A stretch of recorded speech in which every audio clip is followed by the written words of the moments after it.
Buenas tardes, bienvenidos a esta edición número 209 de Tal Cual TV. Luego de esta bienvenida copiosa lluvia, pero que ya está, ¿no? Creo que está en su justa medida. Debería estar en su justa medida de acuerdo a los informes que se producen desde el agro. Salvo Dique La Quebrada en Río Ceballos, por otro problema, no ha llegado a su cota máxima. Pero bueno, en lo que respecta a Punilla ya hay una tranquilidad para la temporada, que no significa esto, que no quiere decir que se solucionó el problema del agua, ¿no? Seguramente. Igualmente el tema de desbarrar los diques sigue siendo una urgencia. Y Nicolás, una deuda pendiente. Claro. De todas maneras, a nivel de agro, la circunstancia comienza a ser realmente grave, porque se habla de 24 milímetros caídos en las últimas horas y esto indica una pérdida en la cosecha de trigo, de acuerdo a lo que dicen los especialistas. está bien, pero sin embargo, en general hay un optimismo, digamos, posiblemente porque lleva algo más. Inclusive ese agua es importante para la siembra de las cosechas que vienen, ¿no? Así es. Bueno, como siempre, ¿no? El agua algunos perjudica, otros daña, pero que hace falta, hace falta. Nicolás, una brevísimo comentario de este clásico River Boca, porque usted debe estar harto en su casa de escuchar. La verdad que hasta merecerían que los dos clubes fueran descalificados, que jueguen la final los brasileños, y acá estaríamos acordándonos del Martín Fierro, que dice que si entre hermanos se pelean, los devoran los de afuera. Pero la referencia que quiero hacer es que lamentablemente con esa facilidad que tenemos los argentinos para dar por tierra con un principio tan noble como son los pactos de caballeros. Acaban de celebrar el pacto de caballeros más corto de la historia, ¿no? Y así como el que apuesta al dólar pierde, que se venga el principito, esas frases que quedan grabadas con esta, nos quita a quienes sí creemos en la dignidad y en la seriedad de las personas y en la palabra, en que se puede acordar, que estoy seguro que somos la mayoría de los argentinos. Viene este Angelici ahora a celebrar un pacto de caballeros que debe ser el más corto de la historia, ¿no?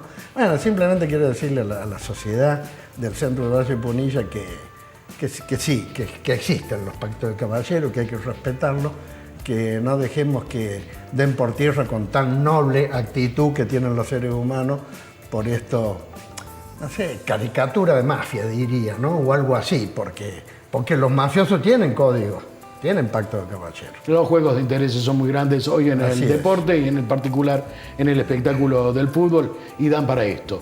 Hablando de pactos, precisamente en el orden de lo político, en la falda se seguía manejando el tema de la alianza para fortalecerla en torno a lo que va a ser la elección de 2019.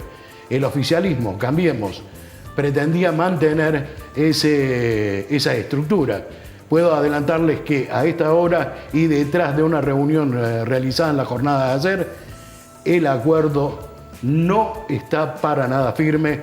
Se diría que el acuerdo ya ha caído y que probablemente en las próximas horas haya noticias en torno a que el PRO, al menos el que lidera en el orden local y departamental, Juanqui Bermúdez, estaría planteando para la ciudad de La Falda, en las elecciones del 17 de marzo de 2019, lista propia. Esto es información extraoficial, pero es lo que se pulsa a estas horas en el ámbito de lo político.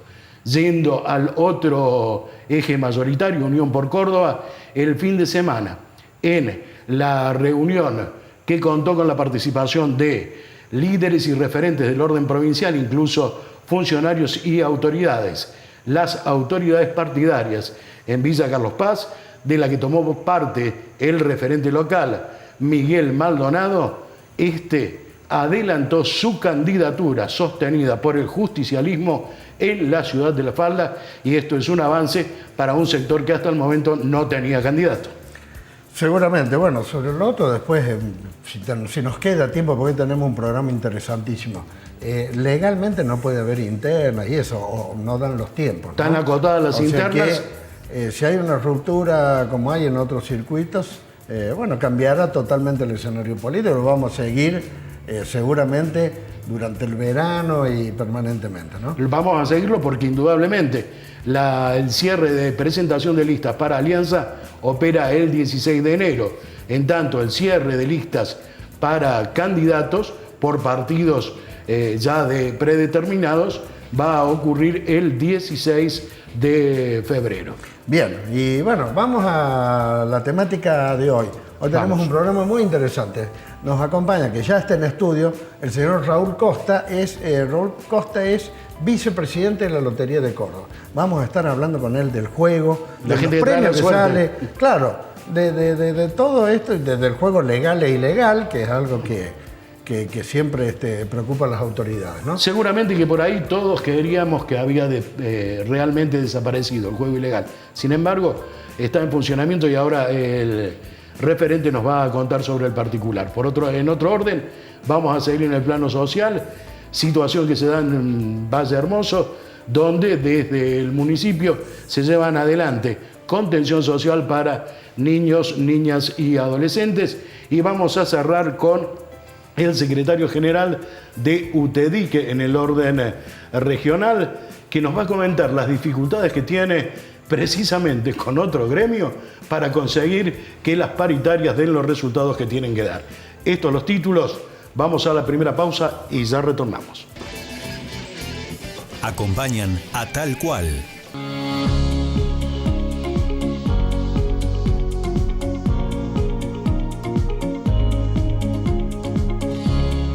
Nuevas obras de adoquinado, calle Lavalle, que conecta zona centro con polo educativo. Seguimos haciendo lo que hay que hacer por nuestra localidad. Valle Hermoso cambia.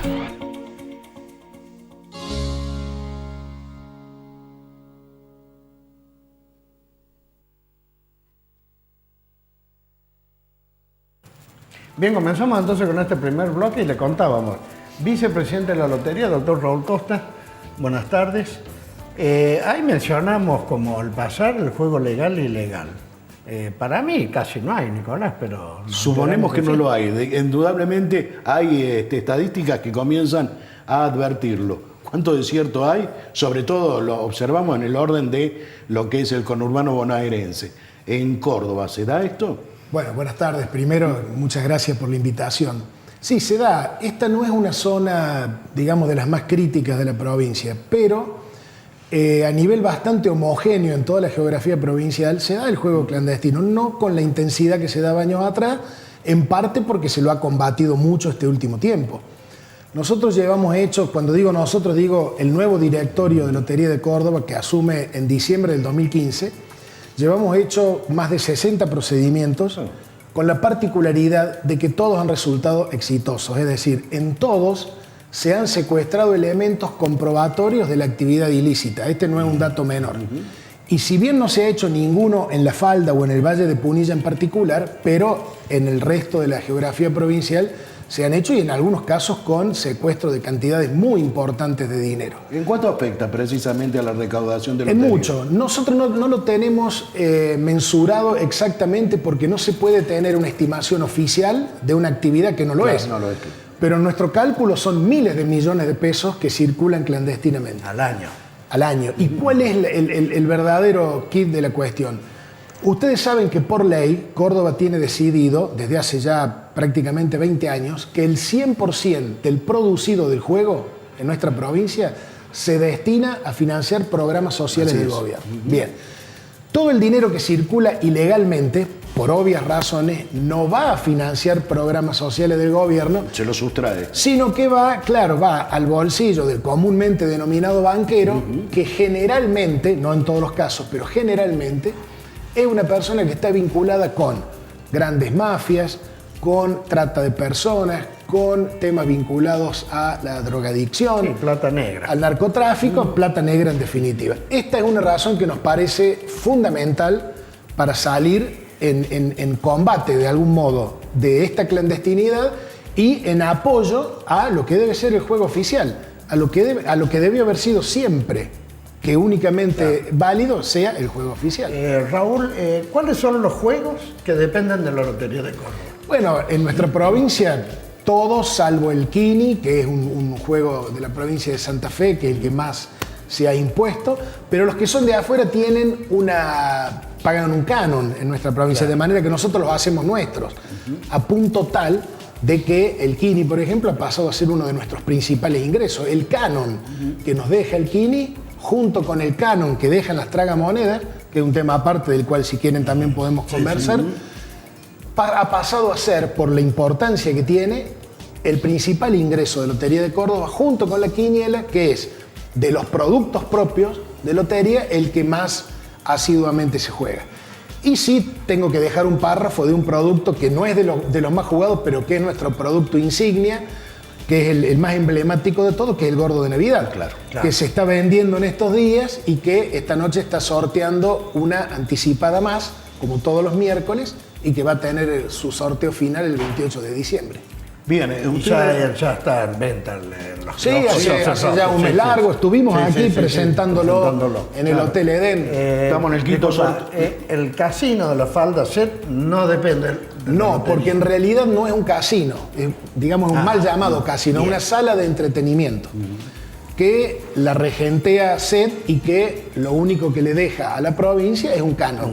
Que, como decíamos recién, es un canon importante que oscila entre el 21 y el 25% del producido de las máquinas, según la antigüedad de la máquina, y es un monto importante. Pero Lotería no lo regula, simplemente recibe el canon. El convenio de SETA, ¿hasta cuándo rige? Y yo no tengo la precisión porque eso viene de muchos años atrás, pero sé que tiene varios años más porque ya hace poco, antes que asumiéramos nosotros, fue renovado. Decías que el producido va a programas sociales. ¿Cuáles son los principales programas sociales que está sosteniendo? Esto se crea, esta ley se sanciona hace ya cerca de 20 años pensando en sostener el PAICOR. Si ustedes se acuerdan, el PAICOR hubo un momento que estuvo en duda su continuidad en la provincia de Córdoba. Bien, hoy no se destina solamente a financiar el PAICOR, sino se destina a los distintos programas sociales del gobierno. Nosotros todos los días viernes depositamos en 4 cuentas que tienen el Ministerio de Desarrollo Social, el Ministerio de Justicia, la Secretaría de Niñez, Adolescencia y Familia y la Secretaría de Equidad e Igualdad de Género. En esas cuentas, la cuenta mayor, digamos, va a desarrollo social, pero en las otras 3 se divide también, y en esas cuentas estamos depositando semanalmente todo el producido de esa semana. Para que desde allí, entonces, cuando vemos nosotros un programa como puede ser el de las salas cuna, o puede ser programas de lactancia materna, o puede ser el boleto obrero social, o puede ser el propio PAICOR, tenemos que saber que, al menos en parte, se financia con el producido del juego. A veces la gente no es consciente de esto.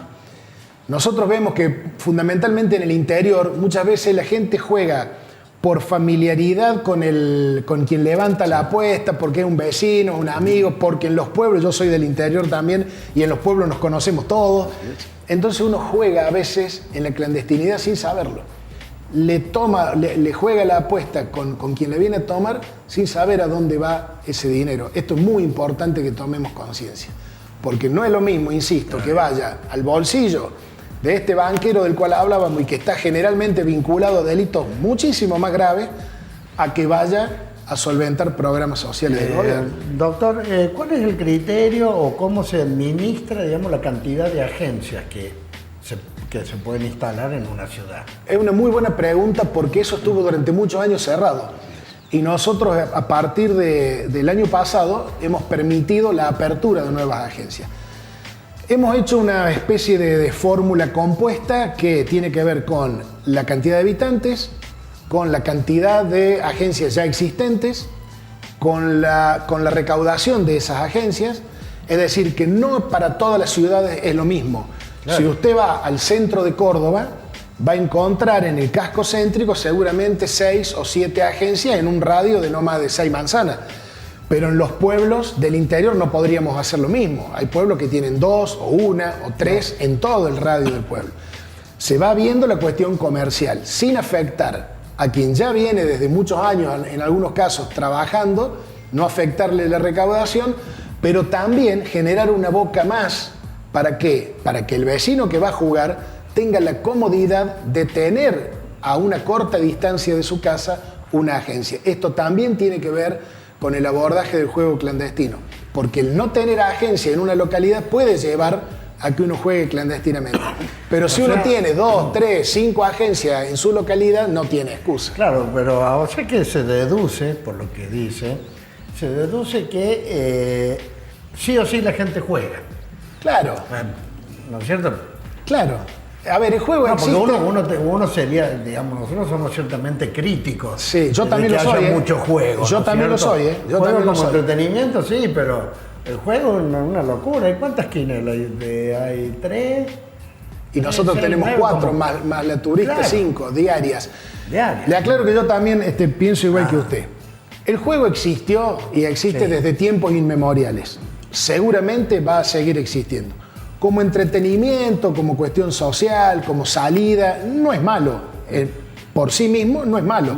Ir al casino, pasar una noche entretenida, tomar algo, no es malo. El juego en sí no es malo.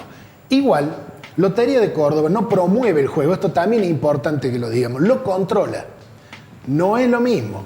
Nosotros no vamos por ahí promoviendo juegue, no. Sí decimos, si va a jugar, ojalá no lo haga, porque generalmente quien apuesta tiene muchas más probabilidades de perder que de ganar. Entonces, si puede, no juegue. Pero si va a jugar, ya sea porque lo toma como un entretenimiento, una cuestión social, o porque le sobra un peso en el bolsillo ese día, hágalo en forma oficial. Este es un poco el concepto o el consejo que dejamos donde vamos. No promover el juego, pero sí controlarlo. Es decir, hacerlo de una forma oficial justamente porque eso en definitiva llega a tener un rédito social. Claro.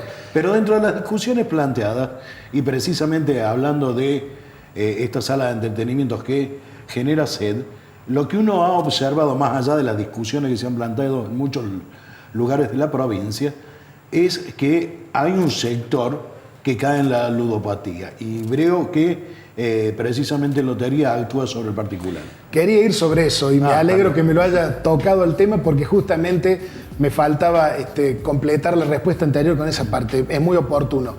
Lotería de Córdoba tiene desde el año 2008 un departamento de juego responsable que fue el primero en el país y que aún hoy, 10 años después, nos siguen pidiendo en otras loterías provinciales que lo llevemos para replicar ese mismo programa. Es un programa muy completo que aborda de manera integral todas las cuestiones vinculadas a la ludopatía. Tenemos un régimen de autoexclusión permanentemente actualizado, diariamente actualizado, un control estricto de que ningún autoexcluido vuelva a ingresar a una sala de juegos, una atención a quienes hayan caído en la ludopatía, que no son muchos, quiero decirlo, a veces se magnifica el tema, pero así haya uno en la provincia, es merecedor de atención, ¿verdad? Un programa juntamente con el Ministerio de Salud de la provincia y con el Ministerio de Educación de la provincia, donde atendemos a esa persona de manera personalizada y hasta el momento tenemos que decir que ha sido muy exitoso, porque no hemos tenido casos como sí los ha habido en otras provincias, incluso en otras provincias ha habido casos hasta de suicidio, Claro, también. o de gravísimos problemas familiares, de gente que se escapa a veces del control familiar, ¿no? Bueno, afortunadamente no hemos tenido grandes problemas y yo lo atribuyo a este departamento. Se gastan la cuota del alquiler, la Todo, cuota del auto, la cuota de la escuela, del MED. Todo. En 3 meses quiebra una persona que también- no controla. Perdón, pero hablabas de autoexcluido. Es decir, hay alguien que se presenta ante Lotería y dice, yo no quiero que me permitan entrar más. Sí, hay. Pero eso para el casino. Sí, en los casinos. No, en los la casinos. quinela va y juega. No, en los casinos. Actualmente tenemos varios autoexcluidos dentro del Claro. régimen. Sí, pareciera que no es normal, pero No, sí sí, lo es. claro. Es gente que en determinado momento del día tiene conciencia del daño que le está causando a su familia, a su entorno, a su propia vida, y en otros momentos del día no es consciente de eso y por eso va. Entonces, hay todo un protocolo para abordar esto. Nosotros tenemos desde la fotografía de la persona hasta todos sus datos, los teléfonos de la familia. Bueno, hace poco hubo un pequeño episodio, porque no llegó a producirse, pero hubo un intento de un auto excluido en el casino de Río Ceballos de querer ingresar. Y bueno, son cuestiones que se dan. Yo insisto. Es una enfermedad. Insisto en esto, por eso insisto en esto de no promover el juego, ¿no? Para precisamente que nadie en la provincia de Córdoba caiga en cuestiones vinculadas a la ludopatía. No lo promovamos, sí lo controlemos, sí ejerzamos sobre ello una fiscalización adecuada, sí tratemos de que los dineros vayan donde tienen que ir y que no se nos fuguen por izquierda. Estas cosas creo que son importantes que las digamos. ¿Cuál es el presupuesto global que maneja Lotería destinado a los programas sociales? Es el 100% del producido. Esto es muy variable, pero lo importante es que es el 100%. En época de a nivel provincial no representa, obviamente, el 100% de lo que la provincia gasta en los planes sociales. Representa un porcentaje muchísimo menor. Sí, seguro. Pero que para nosotros es el 100%. Y en épocas de crisis, como creo que es lo que me está por preguntar, ¿cuánto baja? No baja. No baja. Pero tampoco aumenta. Y este es un tema importante de tocar, porque hay dos creencias populares. Sí, es un mito. Una que dice que en época de crisis la gente no juega porque no le alcanza para comprar la carne, y otra que dice que juega más para salvarse, para intentar pagar el alquiler que lo está debiendo a lo mejor de hace 3 meses. La realidad es que se mantiene muy constante el nivel de juego. ¿Tiene en mente, Raúl, un número, ya sea o diario o mensual, de nuestra zona o de toda la provincia? Sé que es un dato complicado el que le pido, de recaudación. No lo tengo, la verdad que no lo tengo. Pero nosotros, ¿qué sabemos? Primero, que el 100% lo tenemos que destinar al juego oficial, a los programas sociales. Los gastos con lo cual, de funcionamiento. Que hable, exacto. No. Hablamos del producido. Vale decir que primero hay que pagar, obviamente, los gastos de funcionamiento, los gastos del personal, los sueldos, etcétera, las distintas concesiones dadas, y luego el producido es el que se vuelca a los programas sociales. Y lo otro que tenemos claro es que todo el otro dinero, el dinero negro del que hablábamos recién, va a financiar delitos muchísimo más graves. Esto es lo que nos tiene que hacer tomar conciencia y decir: vamos por este lado, que es el único lado posible, y descartemos directamente el otro. Hemos tenido que dar esa lucha, esa guerra, porque veíamos que eran miles de millones de pesos al año. No estamos hablando de poca plata.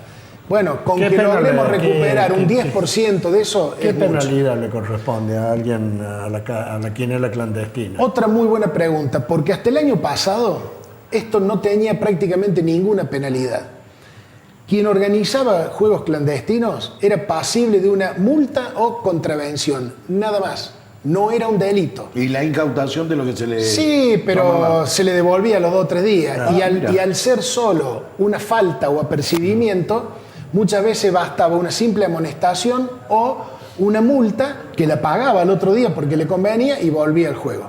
Ahora, a partir de la última reforma que se hizo al Código Penal en diciembre del 2016, se incorporó un artículo, el 301 bis, al Código Penal, por el cual expresamente, a partir de esa sanción, de esa ley, todo el que organiza, difunde, ejecuta juegos prohibidos es pasible de un delito, de pena de prisión.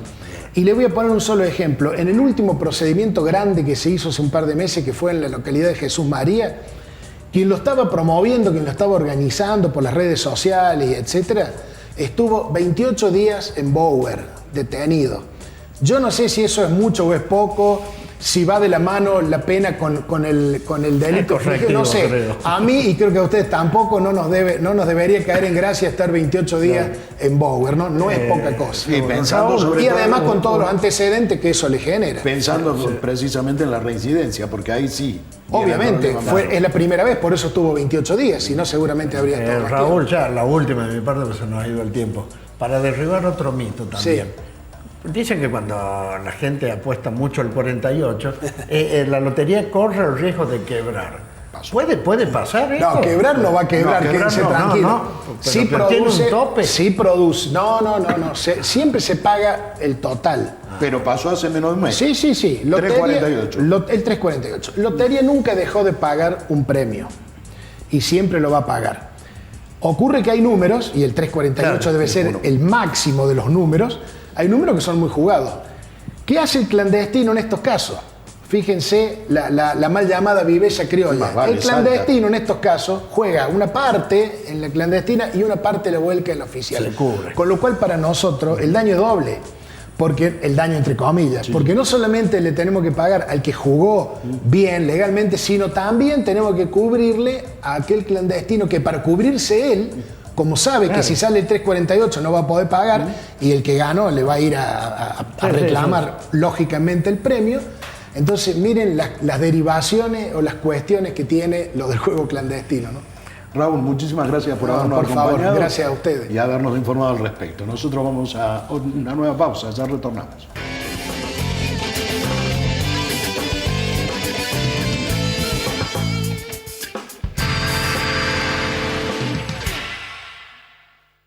Ecos de Punilla, todos los miércoles en su kiosco amigo.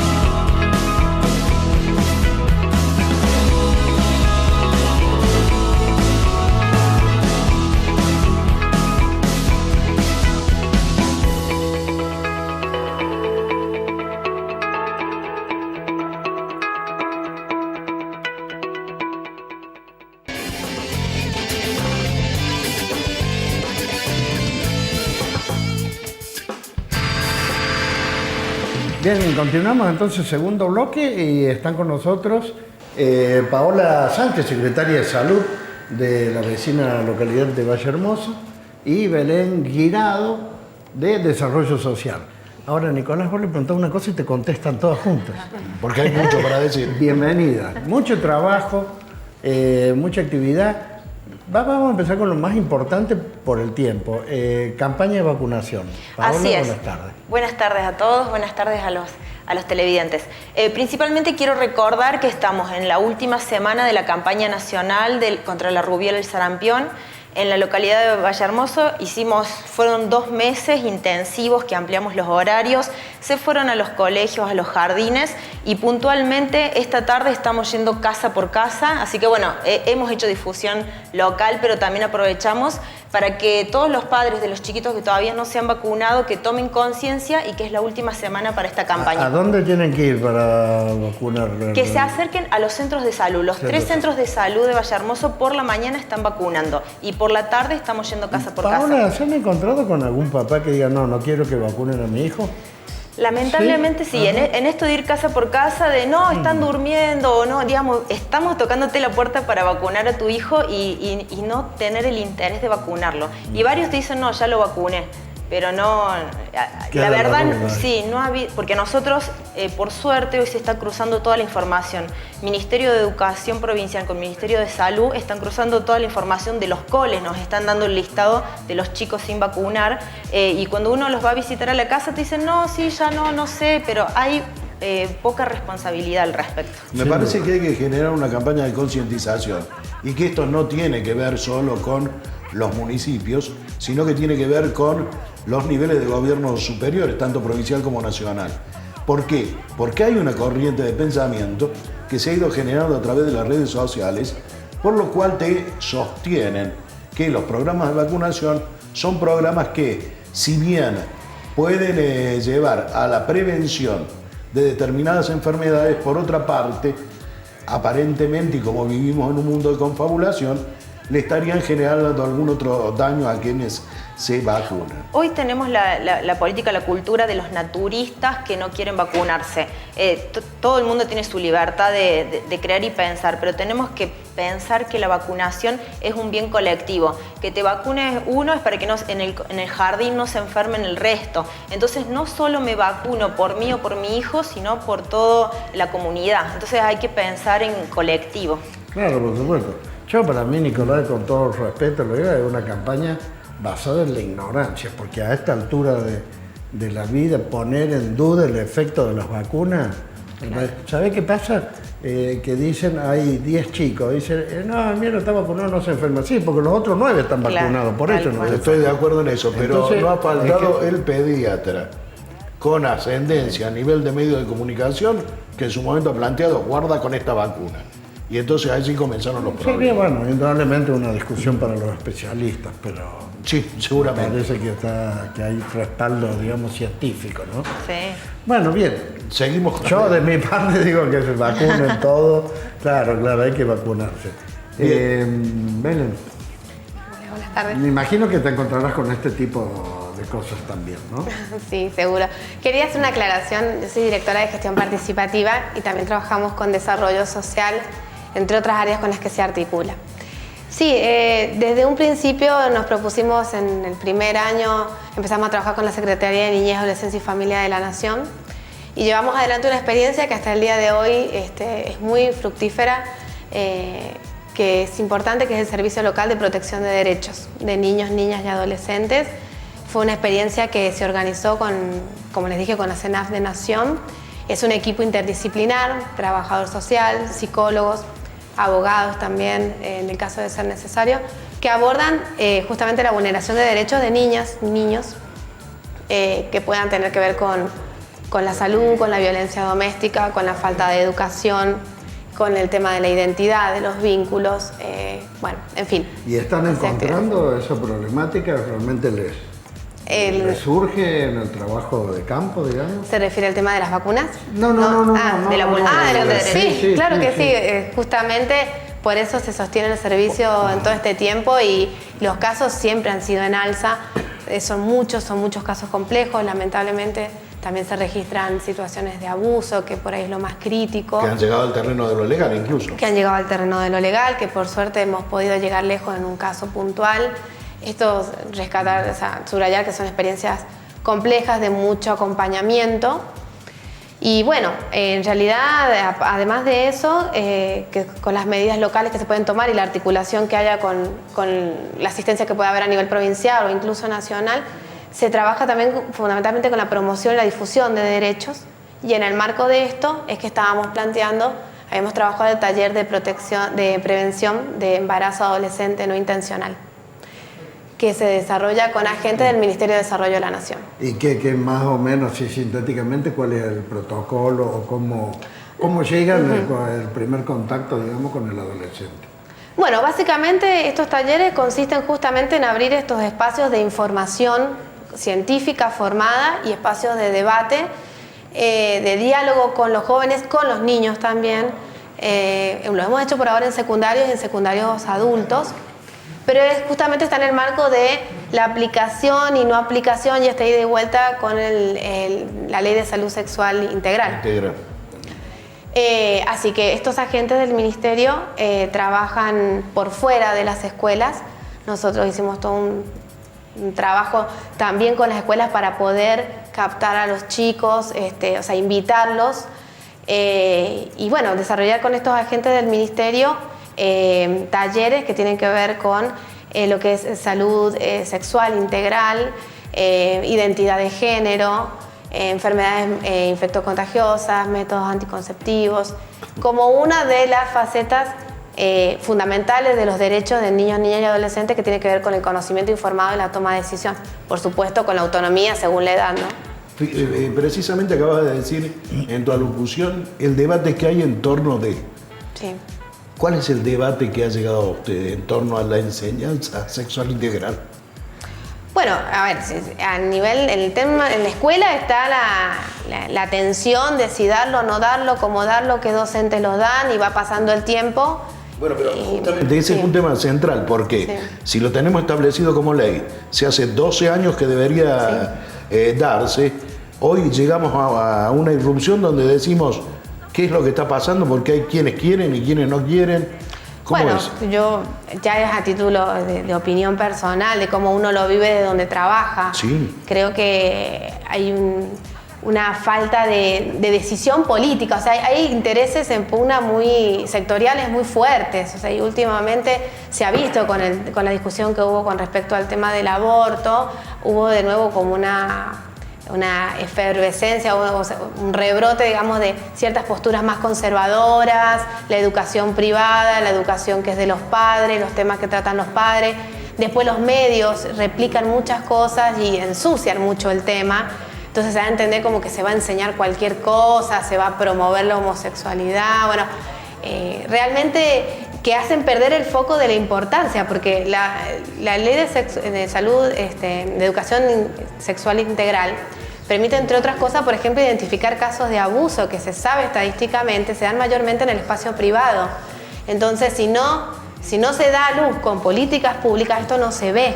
Entonces, bueno, se pierde tiempo en esto. Después, por supuesto, tenemos otros problemas como el embarazo adolescente, con estadísticas importantes. Pero noto que estás a favor de la enseñanza sexual integral. Sí, totalmente. Sí, en mi caso particular sí, me parece que la escuela ¿Por qué? Es un tema de Estado, es un tema de política pública. El tema de los embarazos no deseados, de los niños que no llegan en momentos indicados, que truncan las trayectorias laborales, escolares, fundamentalmente escolares. De los jóvenes, por ejemplo. Después el tema del abuso sexual, lo que ha aumentado de nuevo las enfermedades infectocontagiosas. Tenemos de nuevo la sífilis, por supuesto también el SIDA. No tengo datos, pero en el ambiente se dice de cómo están disparándose de nuevo esos indicadores, porque hay una ausencia de política pública, de contención en eso, o sea, de que se decida realmente a entrar y a trabajar fundamentalmente, por ejemplo, con las escuelas, en el conocimiento. Pero veníamos con una proyección que nos indicaba que las variables se reducían. Sí. Vos me hablas hoy de picos. ¿A partir de cuándo se comenzaron a generar estos picos? Ahí te puedo decir que hace 2-3 años que se ha duplicado, ya triplicado los casos de sífilis. Congénito. Sí. ¿En los últimos 3 años? Sí, vienen en ascenso los casos de sífilis. ¿Eso en la región? Sí, en Córdoba. Lo podemos buscar periodísticamente. Sí. Yo te digo del tema de lo que es, como es denuncia epidemiológica, como son enfermedades de transmisión sexual, año tras año se venía duplicando, creo que este año ya se triplicó. Por eso es que hay una política de implementar los consultorios adolescentes. Nosotros en Valle Hermoso, a través de la demanda de los chicos, de esta política de trabajar en la educación, se implementó también el consultorio adolescente. Así que les quiero decir a la gente que está disponible los días miércoles a cargo de un profesional. Hay una doctora especialista en todo lo que es anticoncepción y en todo es médica, ¿no es cierto? Sí, puede evacuarlo en todos, pero está capacitada para colocar DIU, para entregar anticonceptivos. También ahora se está promoviendo el dispositivo intradérmico, que es un anticonceptivo subdérmico, pero es para casos extremos. Es para adolescentes que ya han tenido algún embarazo o que han tenido algún aborto. Pero bueno, quiero decir que estamos tratando de acompañar toda esta movida, que yo creo que lo importante es dar información. Claro, desde el área de salud, que te compete tanto como el de educación, el ESI, digamos, vemos que no termina de arrancar, digamos. Claro. Yo creo que tendría que ser curricular, que exista una materia y que lo den, porque si no, hay colegios que aceptan. Nosotros estamos en permanente comunicación, es más, en Valle Hermoso está funcionando una mesa socioeducativa donde cada área expone qué problemáticas tiene y desde nuestros lugares también qué soluciones podemos dar. Yo les ofrezco a los directores de los coles que vayan los profesionales a dar charlas. Es más, hoy estuvieron en un colegio hablando también de esto, era de anorexia y bulimia, pero sobre todas las temáticas de información.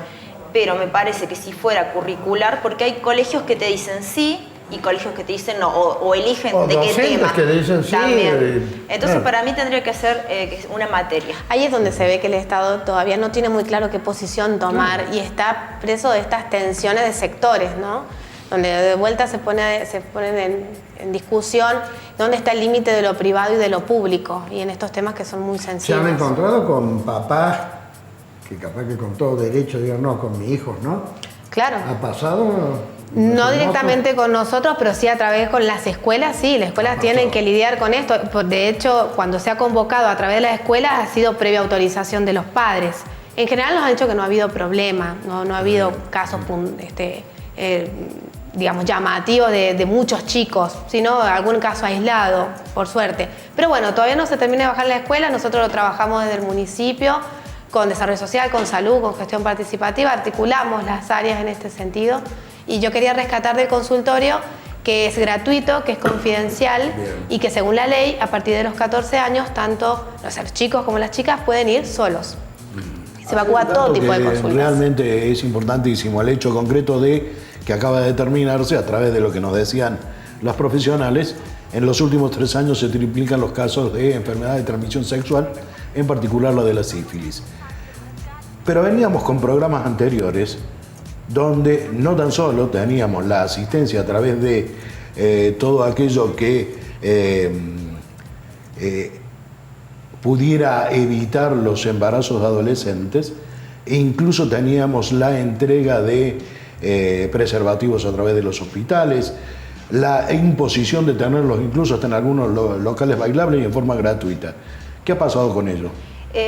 Lo que respecta al centro de salud, tenemos disponible así como un cesto donde los chicos pueden ir y tomar, pero creo que hay menos concientización y también capaz que no está el libre acceso como capaz que hubo en otra época, pero a mí me parece que es cuestión de concientización. Sí, totalmente. Muy bien.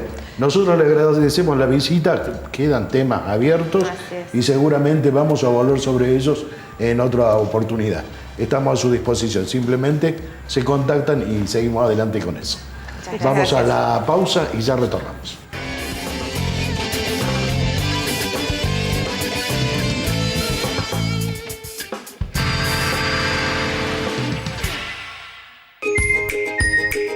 ¿Vos sabés cómo cuidarme? Cuando te duchás, lavás los platos, usás el lavarropas, te lavás las manos y dientes o tenés pérdidas de agua. ¿Vos sabés cómo cuidarme? Cooperativa de Agua de la Falda. Comprometidos con nuestro recurso más valioso.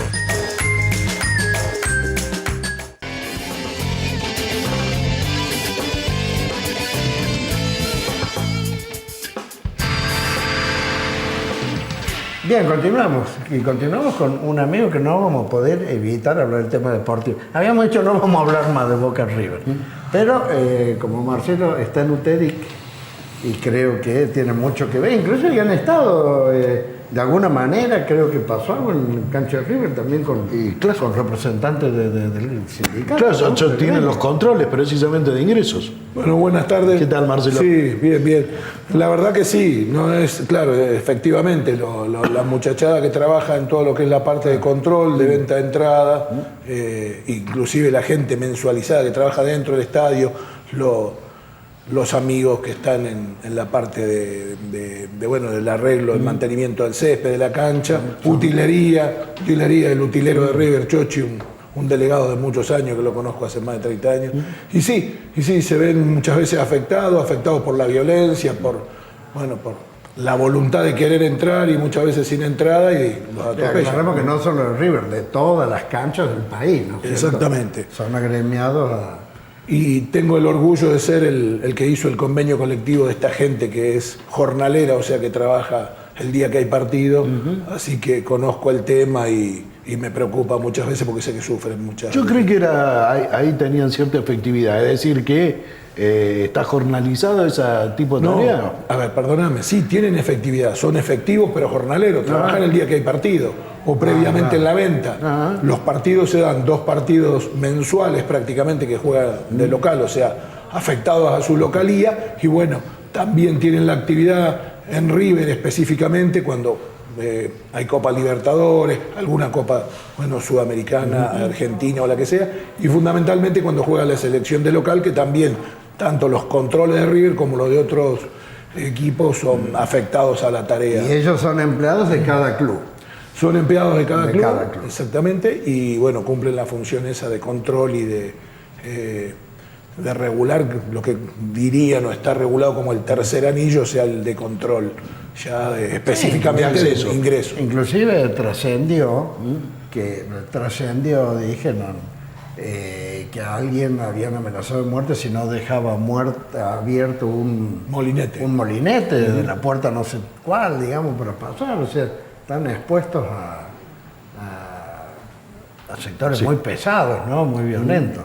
Sí, se han dado situaciones, la verdad, que muy dolorosas en cuanto no solamente a inhabilitar el espectáculo, sino también el hecho de una madre que, bueno, quiere colocar, o sea, situaciones que son incómodas y que la verdad que nos obliga a tomar conciencia de que no tenemos que abordar de cualquier manera un tema como este, que es delicado y que puede traer una consecuencia mayor.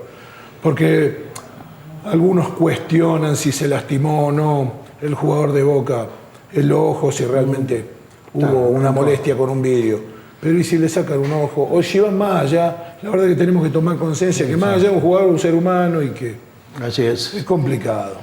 Sí, de todas maneras, su función, hablando de todo un poco, por estar dentro del área de los deportes, también está relacionada abiertamente con el fútbol.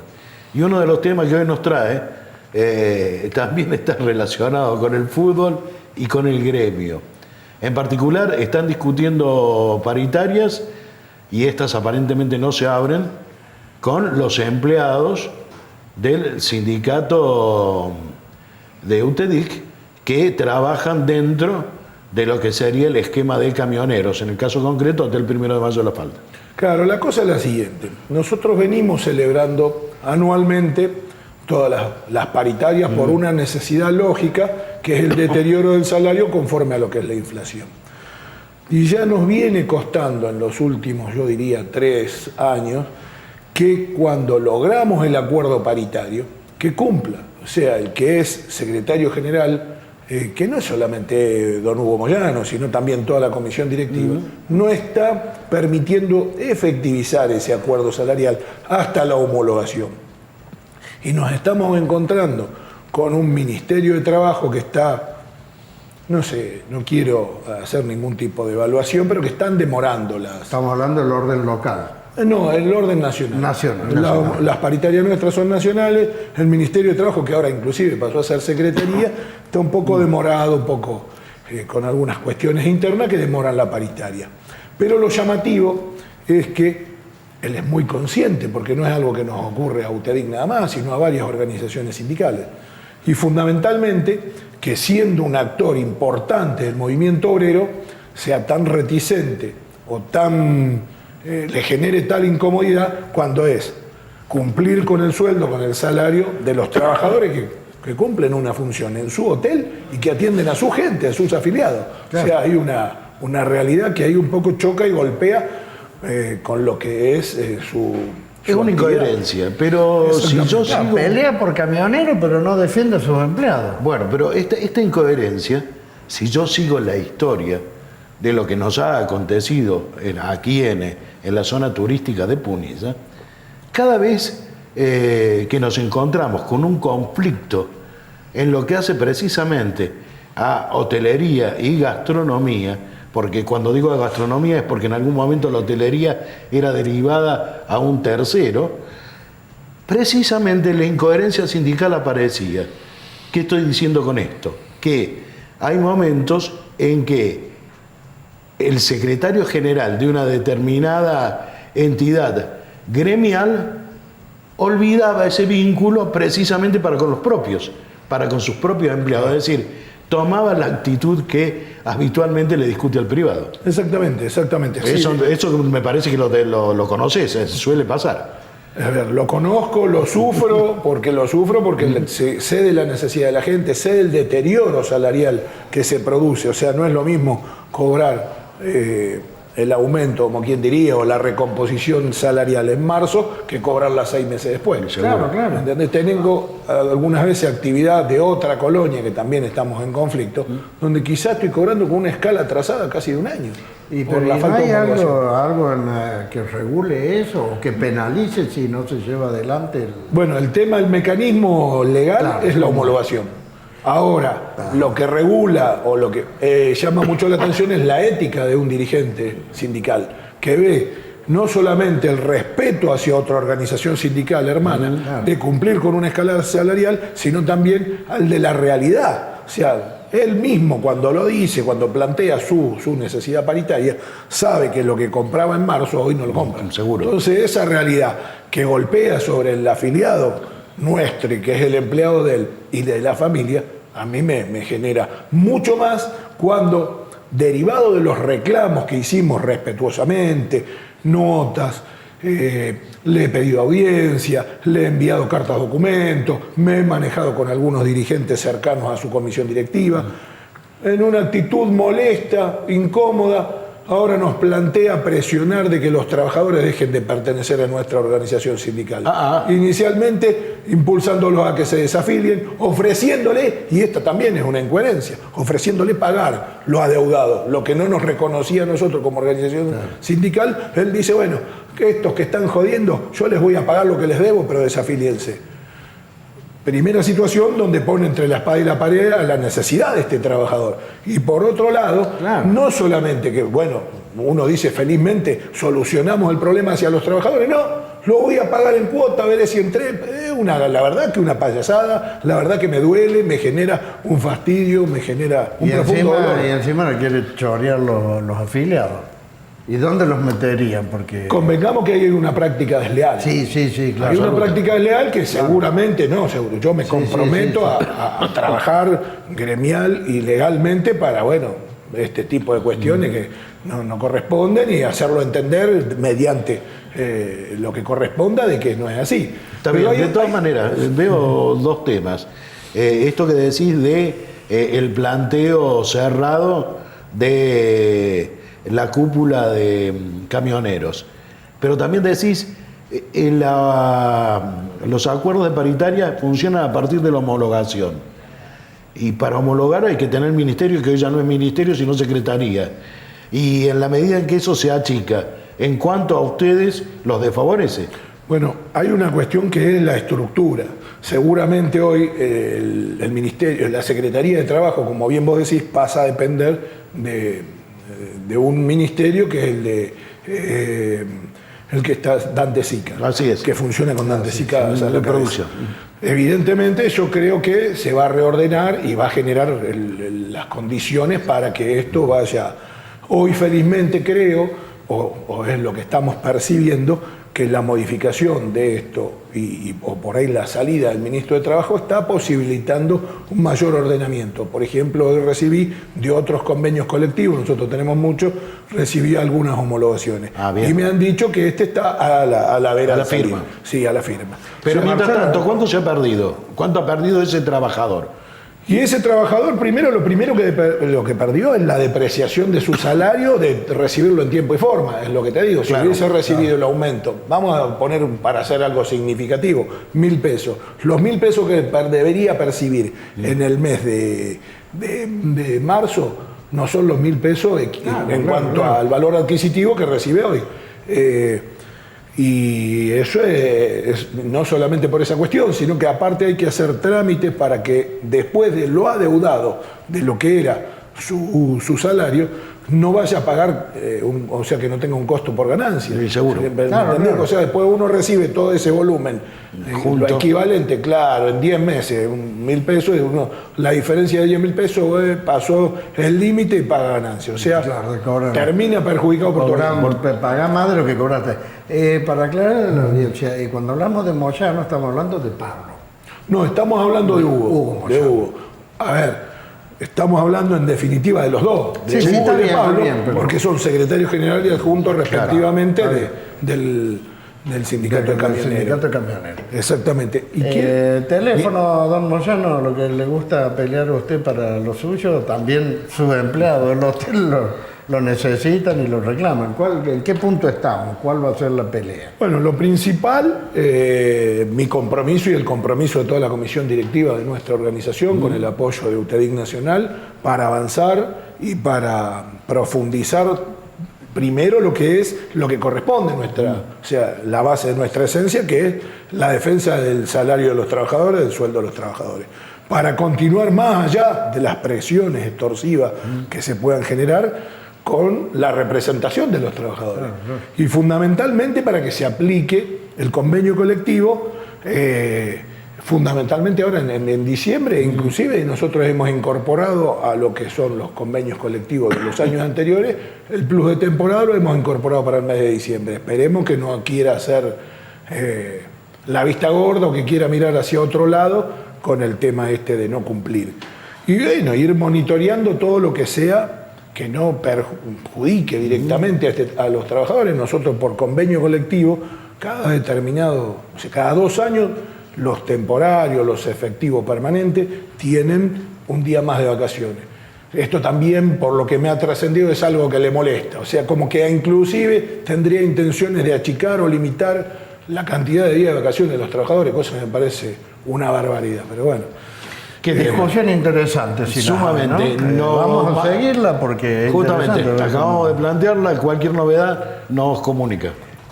Si me permite, un tema más. Primero, yo a su disposición. Un tema que no quiero ser algo menor. Uno puede buscar en la historia del sindicalismo y va a encontrar muy pocos casos con la misma realidad que puedo presentar con la cuestión esta de camioneros. Y se habla de la representación hacia los trabajadores. Un gremio que tiene un sindicato, o sea que el empleado de la colonia de camioneros está con un empleador o patrón, llámese el sindicato de camioneros, tiene una obra social, en algunos casos estos trabajadores dentro del marco de regulación de obras sociales optan o eligen o los inducen para que elijan la obra social de camioneros, o sea que tendrían el empleador y la obra social, pero es algo único, prácticamente único en el movimiento obrero, que también son dueños de una RT. O sea, que tendrían sindicato, el empleador, la obra social y la RT, todo pertenecería a camioneros. Y si despojan o nos tratan de correr de lo que es nuestra representación, ellos serían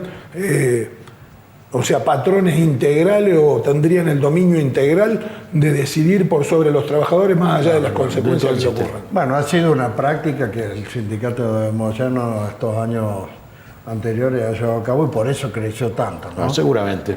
Asocia a gente que por ahí no tiene que ver específicamente con los camiones. Gracias, Marcelo, se nos ha agotado el tiempo, pero vamos a seguir bien de cerca este tema, sin duda que me parece de gran trascendencia. Seguro es así. Antes de despedirnos, otro teléfono de esa urgencia para la Secretaría de Obras Públicas, sin duda que a causa de la lluvia, Nicolás. El pavimento negro, sobre todo de Villa Caprichosa, se levantó, está hecho pedazos, se rompió por todos lados. Creo que urgente, antes que llegue la temporada, va a haber tener que hacer un bacheo urgente. Como es aquella zona por la que se incurre diariamente, me imagino que en otros sectores estará de la misma manera. Así es. Muy bien, nosotros, Roberto, llegamos al final. Nos volvemos a encontrar la semana venidera. Hasta entonces.